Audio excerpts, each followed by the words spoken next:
재난은 모든 사람에게 구별 없이 일어납니다. 때로는 이런 생각이 듭니다. 재난이 발생할 때 나쁜 사람한테는 해를 입히지만 착한 사람에게는 아무런 해가 없이 지나간다면 얼마나 좋겠는가 하고 말입니다. 그러면 사람들의 눈에 진짜 착하게 살아야 되겠구나 하는 경각심을 일으키지 않을까 생각합니다. 하지만 재난은 그렇게 착한 사람, 악한 사람을 가리지 않고 모든 사람에게 동일하게 닥칩니다. 전쟁이 나면 악한 사람이 죽습니다. 물론 착한 사람도 다치고 죽습니다. 예수를 잘 믿는 사람이라고 재난이 비켜가지 않습니다. 구약 성경에 보면 아합 왕 때에 3년 반 동안 지독한 기근이 그 온 나라를 뒤덮었습니다. 먹을 음식이 떨어져서 많은 사람이 굶주려 죽습니다.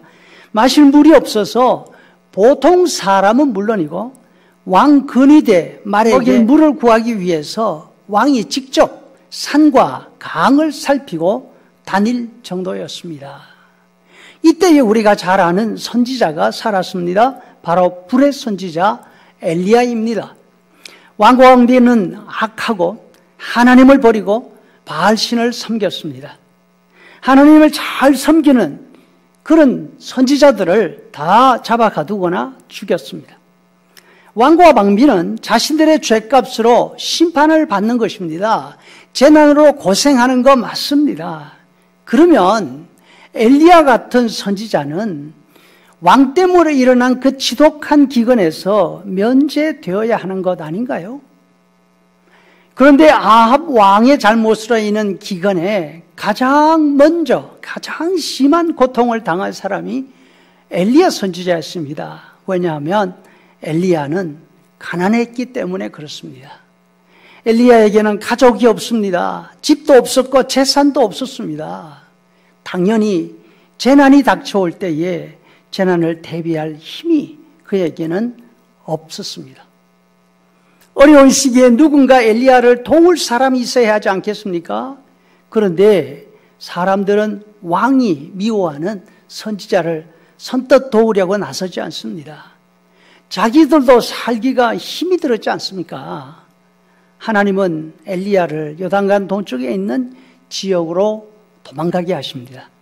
엘리야는 그곳으로 도피해서 까마귀가 아침 저녁으로 날라다 주는 고기로 연명합니다. 여러분도 다 잘 알지만 까마귀는 스스로 사냥하는 그런 새가 아닙니다. 그러면 까마귀가 엘리야에게 물어다 준 고기는 어떤 고기였을까요? 까마귀는 죽은 시체를 뜯어먹고 살면서 나는 썩은 고기는 먹는다 하더라도 우리 선지자님께는 프레시한 고기로 갖다 드려야지. 그러면서 한 번도 해보지 않은 본능에도 어긋나는 사냥을 까마귀가 나섰을까요? 대답은 너무나 분명합니다. 까마귀는 자기가 먹는 썩은 고기를 엘리야한테 가져줄 수밖에 없었습니다. 그것만 해도 보통 까마귀는 아니지 않습니까? 시간이 지나서 가뭄이 심해지자 그 냇물조차 말라버렸습니다. 엘리야는 그 땅에 살 수가 없었습니다. 이웃나라, 그러나 이방인의 땅인 시돈으로 거처를 옮겨갑니다. 요즘 같은 재난의 시대에 남들보다 더 어려움을 겪는 사람들을 보면서 우리는 생각하기 쉽습니다. 저 사람은 왜 더 큰 어려움을 당해야 되나? 뭔가 잘못된 게 있지 않을까? 그러니까 저런 어려움을 겪고 살지. 그러나 여러분, 이렇게 생각하지 말고 우리는 함께 아파하고 불쌍히 여기는 마음을 가져야 할 줄로 믿습니다. 예수님은 앞으로 닥쳐올 큰 재난을 말씀하시면서 재난의 원인이 왜 오는지를 말씀하지 않으십니다. 오히려 약하고 힘든 사람들이 더 심하게 당할 그 고통, 거기에 마음을 쓰십니다. 보통 사람들도 견디기에 힘든 시간을 임신한 여인들 어떻게 견딜 수 있을까? 자기 몸 하나 거두기 어려운 시절에 젖먹이가 딸려있는 엄마들은 그 고통이 얼마나 더 심할까 말씀하십니다. 그리고 재난을 만날 때에 기도하라고 하십니다. 이 일이 겨울에 일어나지 않도록 기도하라.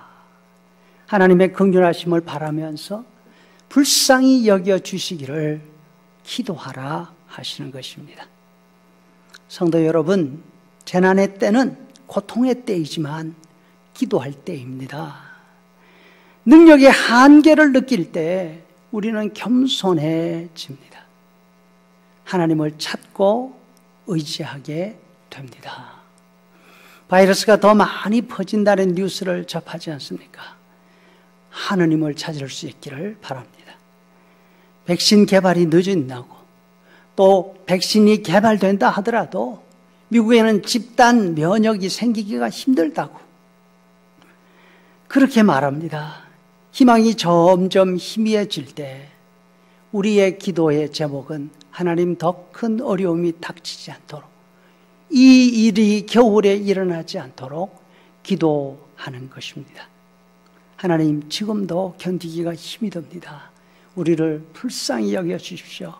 더 큰 고통 속으로 들어가지 않도록 우리에게 은혜를 베풀어 주십시오. 기도해야 할 것입니다.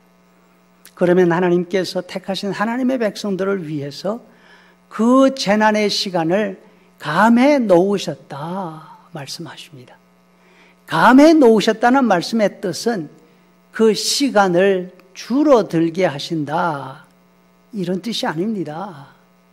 뚝 잘라주신다는 뜻입니다. 한없이 개덕될 것 같은 어려움의 시간이 언젠지 모르게 뚝 잘라져서 그 고통이 끝나게 해 주신다는 것입니다. 엘리야의 시대도 마찬가지였습니다. 4년 동안 지속되던 그 지독한 가뭄, 온 나라의 강과 샘이 다 말라서 더 이상 생명이 살 수 없을 것 같은 절망적인 상태였습니다. 그런데 하나님이 어느 순간 그 가뭄의 시간을 뚝 잘라주셨습니다. 엘리야의 귀에 큰 빗소리가 들립니다. 엘리야가 사방을 헤매고 다니는 아합에게 말합니다. 더 이상 물 찾으러 산과 들로 헤매지 말고 서둘러 왕궁으로 돌아가십시오. 지체하다가는 비에 막혀서 마차가 진흙탕에 빠지게 될 것입니다. 성도 여러분, 하나님은 택하신 성도들을 불쌍히 여기십니다. 성도들의 고통과 성도들의 기도를 보시고 재난의 때를 줄이시는 것이 아니라 거두어 주실 것입니다. 엘리야 때를 기억하십시다. 기근에 큰 비로 응답하신 하나님께서 이 재난의 가운데서도 우리의 기도를 응답해 주셔서 곧 이 모든 재난들이 뚝 끊어질 그런 은혜 주실 줄로 믿습니다.